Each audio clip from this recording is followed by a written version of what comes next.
Good morning, boys and girls. For those of you who are in whatever side of the world is the morning right now, welcome to the Sun Show, Show 10. We have a pretty large crowd in here. Um, Glad to see a lot of people showing up for this. So I guess let's hop right into it. We'll hop into last week's games, then we'll get into this week's games, and then we have a whole slew of goodies to get into.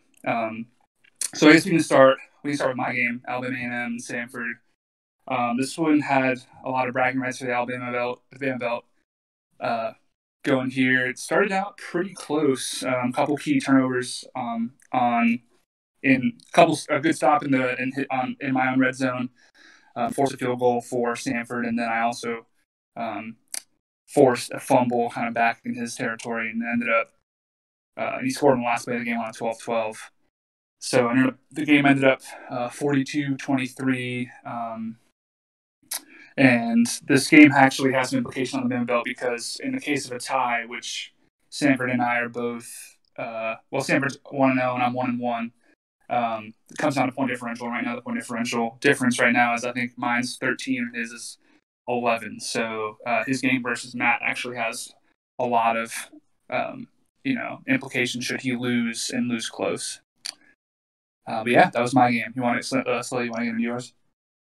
Yeah, next is Stetson beating me 58-29. It just started out bad, and then just got worse. Uh, uh, yeah, it was kind of bad. It I went into it not trap game, I guess. I went into it not playing my best, kind of looking ahead to Mercer this week, especially since Stetson had delayed games a couple times and just didn't show up. So he wrecked me. I think got a pretty good lead in the Florida Belt, and I gotta pick up the pieces, see if I get lucky, because I almost pushed myself out of the conference championship game. Woo. What do you think was like the major turning point in that game? That kind of where everything started, the wheels started falling off. Um, I don't remember. I'm gonna guess when he got like a 3 touchdown lead or something like that. It was when it started to look like it was getting out of hand. uh, You just repress those memories as far as you can, just yes, pass them down, and yeah, just yes. bring them up in therapy. Yeah, I got you. Let's see. At half, he was up 37-14. So you can say that was pretty bad. Next, we have East Tennessee Campbell. This game is interesting for a lot of reasons. New coach versus a tenured coach in the conference. And it was interesting as for another reason because Campbell rattled off 34 points in the third quarter. Potential game of the year value here, I think, for the ASUN as far as it goes. Ended up whoever had the ball last was gonna win the game, and Campbell, I believe, won on the last play or in the last minute, if I remember correctly. I know it's a big win for him. He's kind of had an up and down year. And it also, I mean, I think it was a win for all parties involved. I think ETSU got a solid game under his belt against, like I said, tenured coach. And he's definitely a force to be reckoned with. I think it's a conference win over Savannah State this year. Just joined the league 3 weeks ago. Has some solid games and solid experience under his belt. I think, this season might be a little bit of a wash. That's just because, the coach before him kind of left him in some dire straits. But I predict a bright future for this young coach if he sticks around in the ASUN.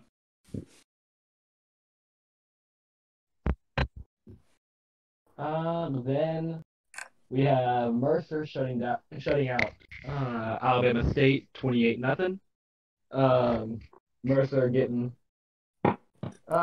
pretty easy victory, holding them to under 100 yards of offense, and he still controls his destiny in the ASUN South, and looks like he has a chance to win, even though everybody slept on him the whole year. Can't sleep on Rico. Rico's been, yeah, I mentioned this on one of the shows before. Rico has either received votes or been ranked in like 10 or 9 of the 10 or 11 coaches polls this year. I know the coaches poll isn't the most credible source for anything, but other coaches have quietly recognized him for his performance, and I think it's fitting this week that he actually was ranked this week. So it's interesting to see how that shakes out in the ASUN South, especially playing Kennesaw State next week. Next, we had the battle for Jacksonville State and Jacksonville. This is another interesting game. Jacksonville, curiously, they are. Let me see. Yeah, they're currently 2-8 against an 8-2 Jacksonville State team that is, assuming he wins out, is almost assuredly in the playoffs based on his strength of victories this year. Held the lead in the fourth quarter. I believe it was 22-18, maybe through the fourth. And then Matt just did Matt things. Defense kind of stepped up when it counted most. Stopped Jacksonville on a fourth down on his own side of the field, and ended up winning by 10, 32-22. I said this a couple shows before too. Jacksonville's been a curious bit of an enigma this year. He's played some teams well, so he's played some good teams really well, and he's played some not so good teams not so well, playing the level of his opponents, I would say. I think he has, he definitely has some spoiler bid to him throughout the rest of the year for some teams. And although this season, like I said, might be a little bit of a wash, I think if a couple numbers bounced his way, his record could be very different. So, and Matt continues to roll toward the playoff. Mm-hmm. He's up against, Jacksonville is up against Kennesaw this week and me next week. So, definitely 2 chances to play spoiler if he can pull a win out. Next is Kennesaw State beating Bethune-Cookman 36-28. Bethune-Cookman losing 2 in a row after starting off 8-0. So Juggernaut is starting to fall. But yeah, it looks like Kennesaw with a good win, getting himself in complete control of the ASUN South right now. And even though bad start to the season, getting himself in good position to get the auto bid, since still not sure if he can get a at-large bid, even if he make it to the conference championship, lose that.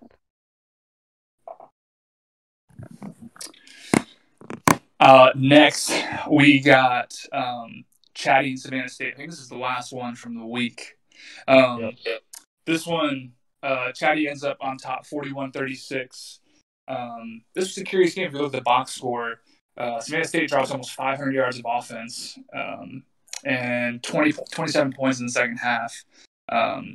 Chatty got out to a hot lead, 21-9 at half.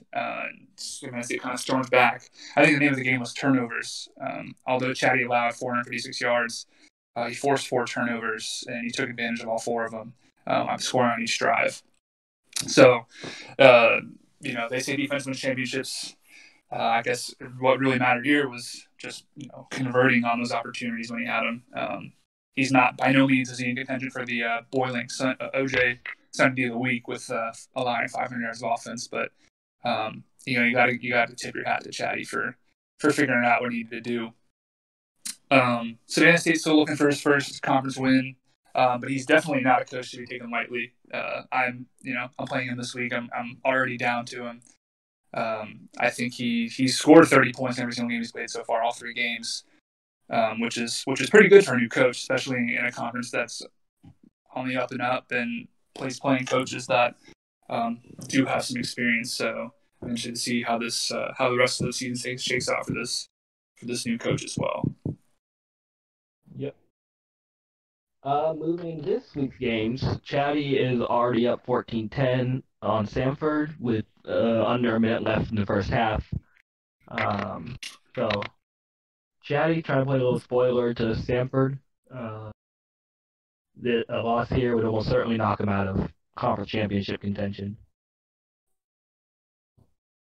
Gotta see if Samford can pull it around, keep himself in it. Chad let them play spoiler. You're right. This week, yeah. So up next we got Savannah State versus me. Down currently 10-7 with about 30 seconds left in the first quarter. Savannah State just marched down the field both times and scored, and my defense has been a bit of a revolving door. See if we can put like a door jam in there or something by the end of this half and stop bleeding a little bit. Bethune-Cookman's up 3-0 on Campbell with 2.5 minutes left in the first. Looks to be a good game with Bethune-Cookman trying to stop the 2-game slide they're on, and Campbell trying to keep themselves above.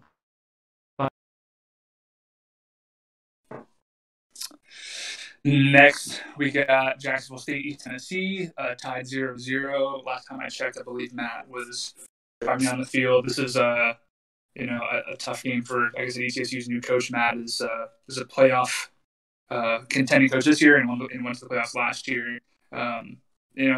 It's for me, it's always interesting to see how these new coaches play, and if there's any sort of advantage for new coaches who don't have any playing history for those coaches who scout, and if it's any easier for new coaches to be less predictable for older coaches.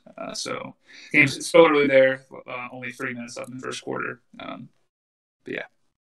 Within, I think it's a little bit of a balance. I think new coach can surprise the old coach with a little bit of like just unpredictability. Right. But if the game is close at the end, the old coach knows the tricks to pull it out. So right, a bit of balance. I agree. Next we have my game versus Mercer. Still tied 0-0 with almost 6 minutes left in the first quarter. So we both trying to stay in the conference championship game. If I lose, I'm definitely knocked out. I think Mercer would still have a chance if they lost. No. They lose, they're also knocked out. So it's who can keep their hopes alive. So I think we both might be knocked out if Kennesaw wins. I know I'm definitely knocked out. Mercer might still have a chance if Kennesaw wins. Next, it's scary hours in the bottom of the ASUN South. Two teams that are knocked out of conference championship contention, but still have been playing well as of late. Alabama State and Stetson tied 0-0. That game just kicked off. Not even just over 30 seconds gone in the first quarter.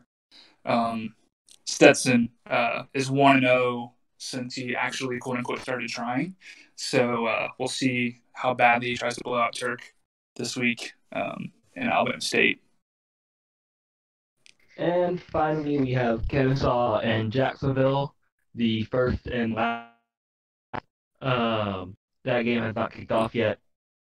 Kennesaw, gotta make sure this isn't a trap game for him, as he controls his own destiny in the South.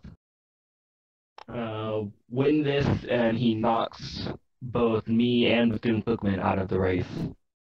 And winning it, and then all that's left is Mercer, which he plays next week. So, well, actually, if I win, and Kennesaw State wins, Kennesaw State clinches the South. So that could be interesting. But yeah, Kennesaw State trying to stay ahead, while Jacksonville State trying to play a little spoiler. Jacksonville, not Jacksonville. So next we can run through the conference standings real quick. I'll take the North, you take the South. I'll start with the North. There's 3 remaining teams that are eligible to make the playoffs right now, or make the conference championship game. Alabama A&M, Stanford, and Jacksonville State. At this point, Alabama A&M controls its own destiny, but I think there's a couple scenarios that Judge actually released earlier this week that kind of describe each team's possibilities on getting the conference championship game. Alabama 5-1, Stanford 4-2, Jacksonville State 4-2. On the rest of the conference, Campbell 3-3, Savannah State 2-5, ETSU 1-4, and Chatty at 2-4. Yep. And in the South, we have 4 still with a chance to get into the conference championship game. Kennesaw State at 5-1, Florida A&M, Bethune-Cookman, and Mercer all at 4-2. If Kennesaw State gets the win, automatically knocks Florida A&M, Bethune-Cookman out because Kennesaw State has a win over them, has a tiebreaker over them. And if Mercer drops one more game, then they're knocked out, so they don't have any wiggle room. But so Kennesaw State in the lead right now, but still 3 others with a chance if Kennesaw State faltered. Then the 3 knocked out. We have Stetson at 1-4, Alabama and A&M at 0-6, and Jacksonville at 1-5.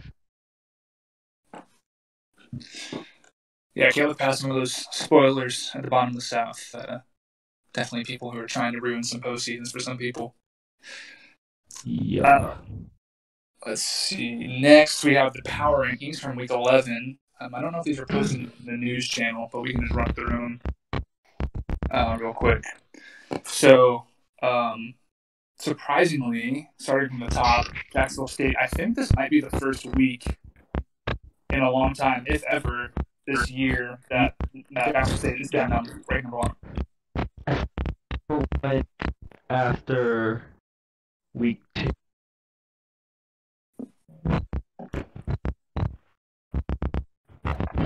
Bethune-Cookman has held the top spot almost ever since.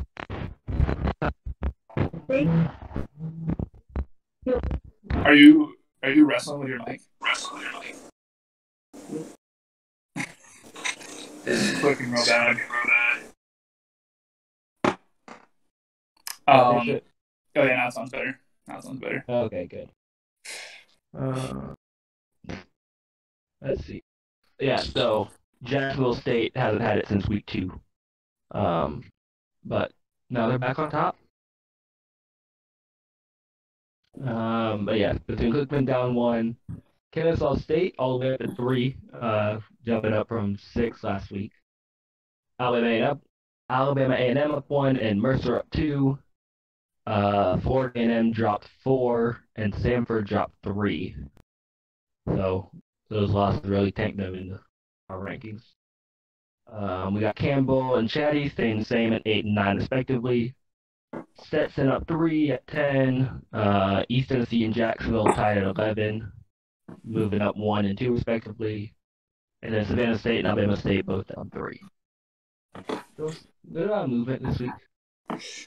I want to stop here for a second and talk about something that kind of came up in the conference channel chat this week as it relates to Chatty's power rankings, and I guess maybe just your opinion on record versus current conference power rankings. I guess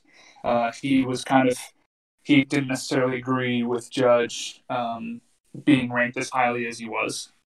How do you kind of, where is your stance on that being as his power rankings themselves actually kind of changed the landscape of this week's overall conference rankings? Yeah, I think Kennesaw State has a number 1 vote. I don't know who gave him that, but I don't think he should have a number 1 vote. I personally put Kennesaw at 5. Yeah, at 5. He's the best 6-4 team. But I go off record first.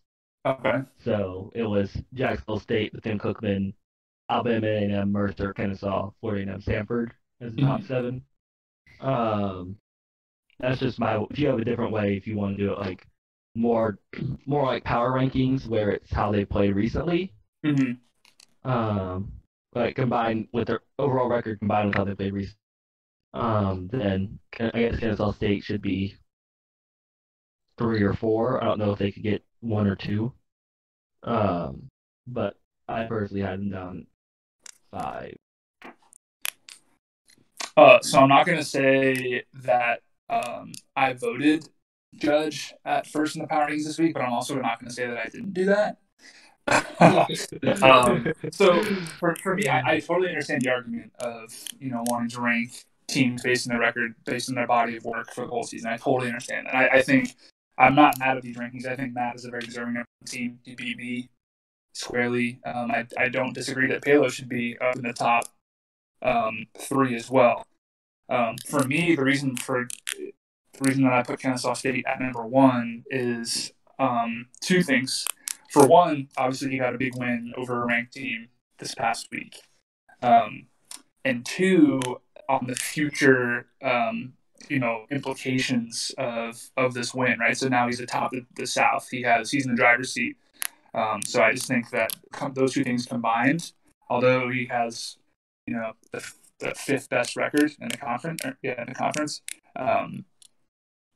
I think right now Judge is a force to be reckoned with, and I think that at least for this week has pushed him to the top of my power rankings, because right behind him was Matt at 2, and right behind him was Palo at 3.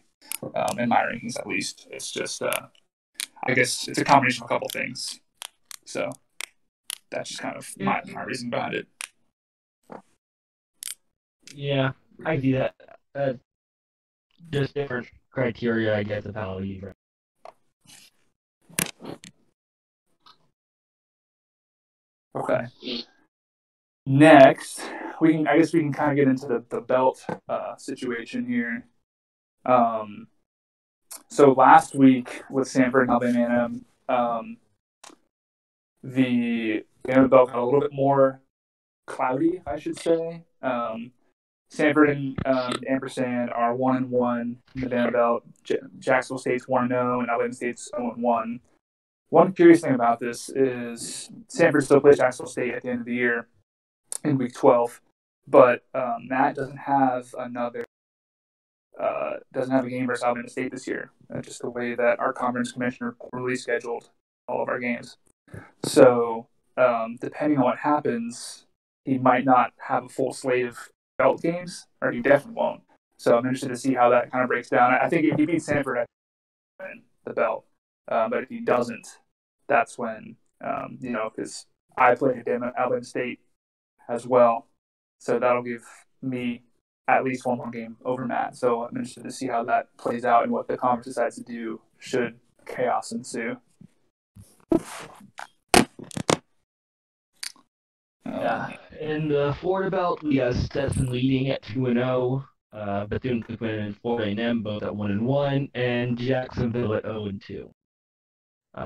So Stetson commanding lead. Let's see. I think they still have to play Bethune-Cookman this year.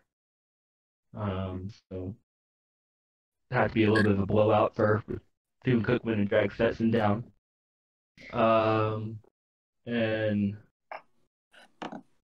Florida A&M still has to play Jacksonville. And so it had, again, a little bit of blowout for Florida A&M to try and get their point up to see if they can get it. Other than that, it looks like Stetson's a little bit of a stranglehold on the Florida belt. Wow. Bethune-Cookman and Florida A&M would both need some blowouts to get the point tiebreaker up to their side. That's something that I thought I would never hear if you asked me like 4 weeks ago who would be leading the Florida belt at the end of Week 10. Stetson would not have been probably in any guess. Yeah, that's interesting to see. I'm happy to see Stetson kind of turned around. I know the old coach was going through some personal things. The new coach kind of stepped in, took over, and is definitely on a bit of a heater right now. But I can't help but wonder if it's not necessarily good for the conference overall. Obviously people have opinions on that. But I am excited to see, the coach kind of help turn that season around for that team. Yeah. Next, the Georgia Belt. This is obviously, for those who are regular listeners, this is one that we've been following pretty closely, with not too much change since the beginning of the year, because as y'all can see, only 3 teams and 1 game remain between Mercer and Kent State. And this game could very well end up deciding the ASUN South and the Georgia Belt. You guys can see the tiebreaker for wins and losses is the points for and points against differential. So for those of you who are new to this idea, if I believe the scenario goes, if Kennesaw State wins by 16 or more, or 15 or more, I think then he wins the Georgia Belt outright. If he wins by 14, then I think it actually goes to Savannah State. And if he loses, then I think the belt goes to Mercer. So it's a bit of an interesting tiebreaker. I could have totally botched that. But I think that's how it all shakes out. So some people are going to be rooting for a particular outcome, not even just wins and losses, but by a certain margin of victory next week when they go at it, particularly purple. So it's just a really funny way that all that's gonna end. Yeah, we thought it was gonna be whoever wins the Florida Belt wins the South, and it looks like it might be Georgia Belt. This game, man. This game. Yeah. So I guess we'll hop right into it. The Sunny D of the week. The Sunny D of the week was pretty straightforward. And I'm surprised that this is his first time winning it, but it's gonna go to Rico. Rico shut out Atlanta State. Held him to under 100 yards of offense. Made him throw a pick.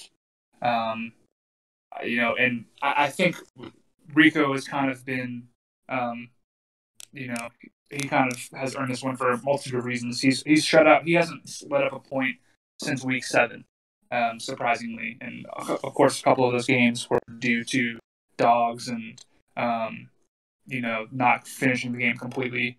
But Rico has quietly had one of the best defenses in the ASUN this year. And I think it's about damn time we give him some boiling OJ. So Rico, I know you're on in the voice chat, but drink up, buddy. You got the Sunny of the week this week.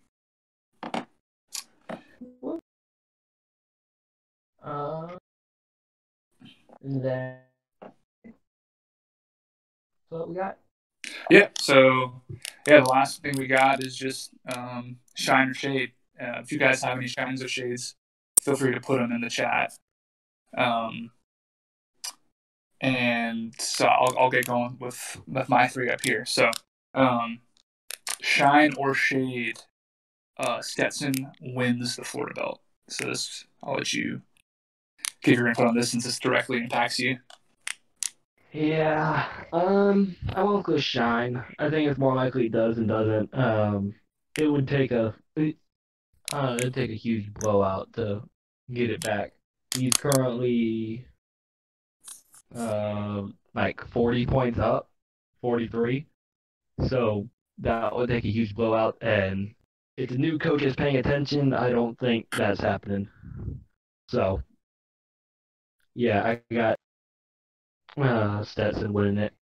Even if he loses next week, I got him winning the belt. Damn. Okay. Yeah, I agree. I agree that even if he does lose, that point differential is going to be tough to overcome. He's got you said a 20-point lead on the point differential right now. I want to shine that too. I think Stetson wins the Florida belt. That's just crazy how it's all shaken out the past couple of weeks. Let me see. Next, do you want to do the next one? Yeah. So revisiting it, Campbell finishes with a better record than Stetson. So if I'm not mistaken, let me see. Let me pull some up real quick. I believe they both, so they both have to play Pello by the end of the year. So Campbell has him this week, Stetson has him next week. I'm gonna shade it. I think that they both finish at 5 and 6. I think they both finish they both finish at 6 and 6. Or yeah. Wait, hold on a second. I'm being confused. Sorry. I think I'm sorry. I'm gonna shine that. I'm gonna shine that. I think Campbell might not win this week, but he already has a game up on Stetson right now. He's 5-5. Stetson's 4-6. I think Campbell wins his last game of the year. But I'm not so convinced that Stetson beats Pello. Pello has been on a bit of a downturn, but he's still a top 15 team. And I think at this point, Stetson's not taking anybody. Nobody's taking him lightly. He's not going to take anybody by surprise. So I think Campbell ends up still keeping his 1-game lead, but over Stetson, better record. I don't know. I could see them going with the same record at 5-7. I think Purple could definitely beat Campbell next week. I just if Stetson can beat Bethune-Cookman next week. If Stetson does, I shade it. Stetson finishes 500 while Campbell finishes 5-7. But Wow. if Stetson can't beat Pello, then it's I guess they'll finish with the same record. So I guess it's still a shade because Campbell didn't finish with a better record. You pushed it at 6-6. Yeah, I don't think Stetson's gonna win that game against Bethune-Cookman. I think Bethune-Cookman's gonna be very motivated to try and get as high of a spot in the playoffs as possible. Yeah. See if he can push for a bye. Because if he wins out, he's still 10-2. That's gonna get him in, and maybe a bye, depending on how they rank his strength of schedule. So I don't know. I guess I'm gonna shade it because I think they both finished 5-7. Okay. The last one that I have on my list, and then we'll go to some from the chat. Rico is in the playoff if he wins out, but loses in the conference championship game. So that would put him at, let's see, so 9-4. Yeah, with wins over Kennesaw and Fort A&M to wrap up the season. And probably losing to Alabama A&M, probably losing to you. Yeah, or Matt or Stanford, depending on what happens this week. I think in this case, Matt would be the best case scenario for him because he's just the best record. Yeah. But Stanford, if he loses to him in the conference championship, I won't guess that tanks his strength of record, I guess it is, or whatever. Yeah. Whatever. So I don't think if Stanford beats him, they can get in, but I could see it potentially with either you or Jacksonville State. 9-4. I can see that an extra. I think someone made it. I think Chatty made it in at 8-4 last year, even though he lost in the conference championship game. So, I can see it. I'll shine that. Okay. Yeah, I think I'm going to shine that too. It depends on who he plays from the North. I think if he loses to Matt and he has a resounding win versus Judge next week, I think he's in. Which is funny because I haven't heard anybody talking about Rico making it into the playoffs in that large bid. Okay, so Chattanooga went 8-4 and won the North last year, and then lost in the conference championship game and still made it in. So, not at 9-4, losing in the conference championship game, Mercer definitely has a good chance. I think that chance gets tanked if he loses to Samford, but either to Alabama A&M or Jacksonville State, he's fine. Yeah. Because I know Humpy was pretty close. He was like right on the fringe of the playoffs last year. He was. He went 8-4, but missed. I guess we didn't win the North. Yeah. Okay. So that's all I have on here, but I know there's a couple in the chat that I wanted to address. Looks like the first one is from Purple. Shine or Shade, offense is more important than defense in FCFB.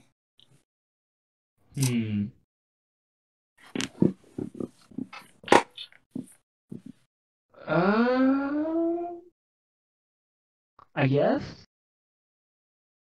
I don't know. You can score on defense too, I guess. Yeah. I'll go with defense.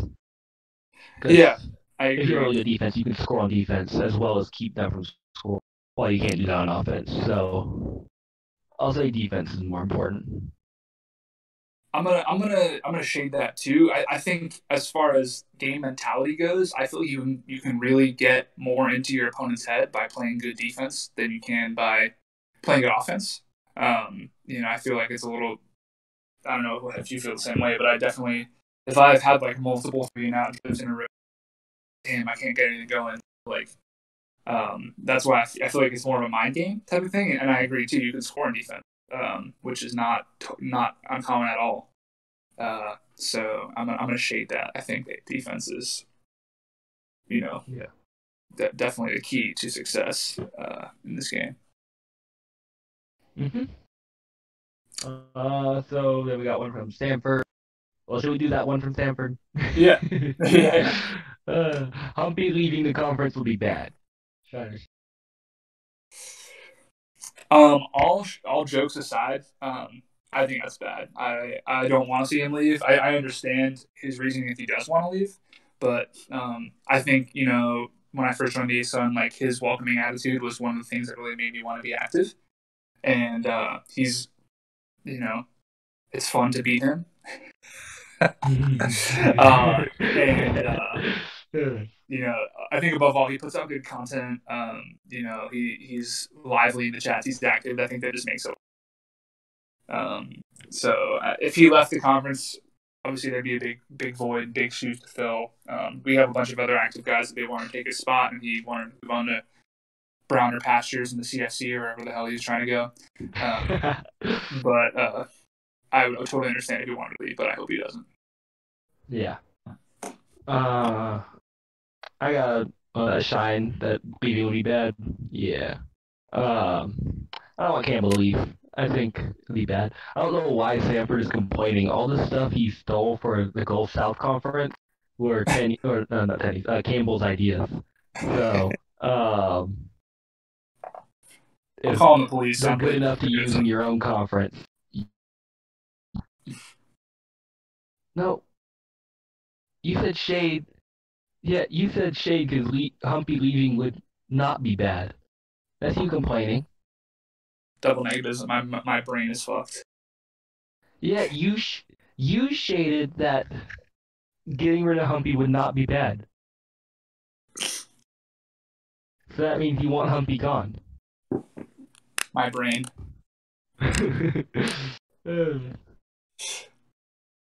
So next one, see, Purple has another one. Shiner Shade. Purple deserves to stay in the ASUN after this season.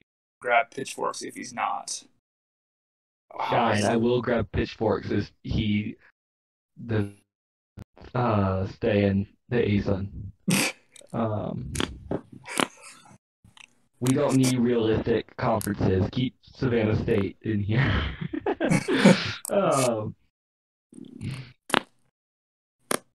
I'm gonna also I'm gonna shine that too. I think I think personally, what I would love to see happen is if we find out. Well, I mean, Jacksonville losing its IRL football team is not the best, but I would love to see Purple actually move to Jacksonville in the offseason because I know he's a JU fan of sorts. See Savannah State leave, go to the D2, and then have whatever our new North Alabama or Tennessee State or whoever come into the ASUN. I think that would be like my favorite personal scenario because I think everybody kind of wins there. But I know we have a dictator who runs our conference, so I don't know how. I don't know, whatever the hump wants, the hump gets. Yeah.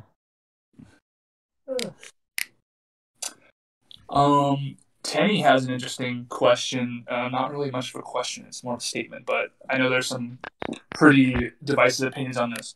Shiner Shade, FCS coaches leaving for the FBS. I don't like it. Shade it. Stop it. Yes, Uh, please. I have uh, children. yeah. I mean, I don't know why they want to go to the inferior division, but whatever. As long as they stay active here and we get more active people, I guess it's okay. I still don't like it. I want some more rivalry to develop because Yeah. that's fun. Um, but as long as we got some active people, it'll be okay. It's not good. As long as Tenny transcribes every single one of the FBS late night show, I'll be fine with his move. Um, but I mean, I love the carousel and I love like that going around, but I don't like to see someone like the some of the founding guys that when I first joined leaving. I understand, but these are the guys that make this game fun. So it'll be sad to see uh, some of these older guys go. Yeah, Let me we're see. sending them off to the retirement home.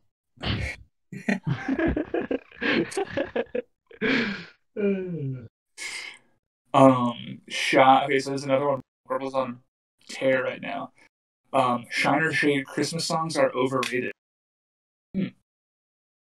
um, I'd say don't care because I don't listen to Christmas songs, but let's go Shine because You don't listen to Christmas songs? I only really hear them like in a grocery store or something like that. As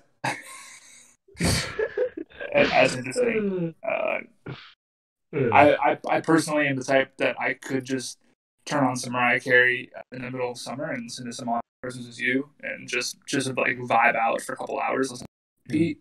But I know not everybody's like me, but I know about 95% of people are like me. Um, so just vibing to some Mariah Carey on like 4th of July.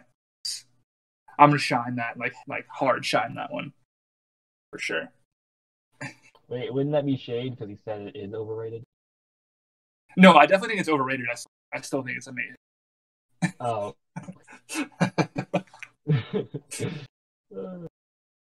um, I think we have one more, which is another purple one. Shade or shine? Football is better in the snow. First of all, how dare you? Shade or shine? How dare you? I'm just reading it off the card. Um, I have never played football now. I am from South Florida, where the coldest it ever gets is about 69 degrees. So I can't comment. I guess I'll say shine. It's fun to watch in the snow. Yeah. It's true.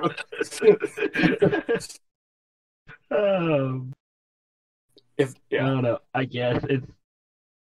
I've seen a couple like NFL games, not live, but NFL games are in snow, and it was kind of fun. I don't know if I'd actually want to do it. Um, I like being able to run, not having to, I don't know, high step the whole time to get your feet out of the snow. Um, but I don't know. I guess shade. another provocative question from Tenny. Not a shine or shade, but interesting nonetheless. Who are your favorites to win the Natty, ASUN or not? I'm interested to hear your perspective as somebody who's been ranked in the playoff ranks before. Yeah, I'm probably about to drop out. But while I was playing good, so in the ASUN, I'd say Bethune Cookman is a good bet because they've shown they can go on a good win streak. Um, it was eight in a row they got there. I don't think you need that many games in the playoffs, so he's trying to do a good win streak. Matt's also a good bet. Outside EA Sun, uh, I'd say Jocks won. Um, I think I haven't paid too much attention to outside EA Sun, but I think Uga is probably a good bet. I think he's been doing pretty good. Yeah. Um, Looking at Mason's record, look, he's been doing pretty good. But if I had to bet on one person, I might go Jocks. I think I go Jocks. I think within the ASUN, I'm probably going to go with Matt because he's beaten Danny this year. He has a pretty good resume behind him. His losses are not to not bad teams, and he has playoff experience. That's huge. I think that'll help when it comes to playing. Getting into the playoffs is one thing as a new coach, but getting through the playoffs is a whole other animal. And I think having experienced coaches in the playoffs is important. So I think Matt is my pick from the ASUN. Outside the ASUN, I don't know like a ton of these players, how they play in their history with the league, but I think Uga V scary right now. I think two people that people haven't been talking about a lot is Chase at UNI. He's kind of floated under the radar after a couple early year losses, but I think he has the firepower to make a playoff run. Also, Cal Poly. I think Keogh has been around fake sports long enough to finagle a run in the playoffs, and he's definitely getting hot at the right time.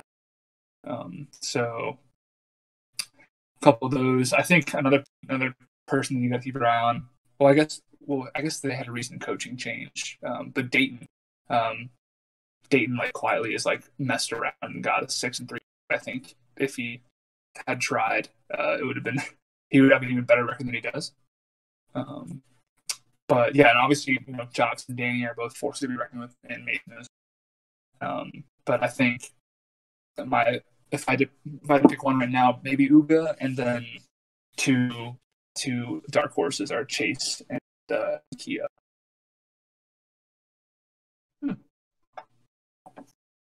Yeah, those are still pretty good picks. Can't really argue with them, but I like my bet more. I don't think Campbell ever announced it. I think game of the week. I think game of the week was Mercer FAMU because it's the only really? game. Okay. Yeah, it's the only game between two teams with winning records. Oh. Yeah, that's what it looks like. The only other contender could be Bethune-Cookman and Campbell. Yeah. I wonder if Pello ends his slide this week. Hopefully, he does or not. I don't really care, but. But yeah, I think that's all that I have. I don't think we have any more questions in the chat. But yeah, hopefully this whole thing recorded, and if not, well, I guess blame Judge or blame Pello. I don't, we could also do that too. All right, guys. You could blame one of us for not thinking. Learning OBS. Hey, it needs to be recorded. You can also blame me for not. Hey, we need a guest at some point in the past 2 weeks. Technically, we had 2 guests last week, so we made up for it. Oh yeah. All right. Well, thank you guys for coming out here again, and we'll see you guys before week 12 in 2 weeks. See ya. See y'all.